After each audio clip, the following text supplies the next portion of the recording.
Indian, hemen gertatzen den bezala, familia batzuek lagun egiteko animaliak dituzte, txakurrak, katuak, eta zuek? Indiako gauzarik bereizgarrienetako bat dugu animaliak aske biltzen direla herri eta hirietan barrena. Esaterako behiak, txerriak edo tximinoak, hemen bezala etxaldeetan egon beharrean. Aberazkuntzatik bizi diren familia nekazariek batez ere idiak, auntzak, bufaloak, ardiak eta arkumeak dituzte. Baina horiek dira Indiako animali bakarrak? Animaliak aldatu egiten aldira klimaren eta paisaiaren arabera. Himalaiako belardietan, galtzeko arriskuan dagoen espeziea bizi da. Elur lehoinabarra.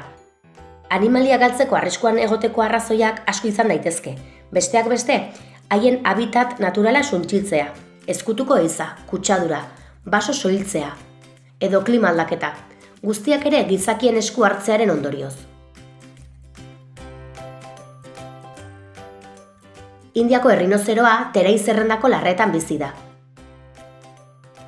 Rajastango basamortuan berriz, basa egoeran dauden lehoi asierren azken populazioetako bat dago. Gameluak ere ikus daitezke.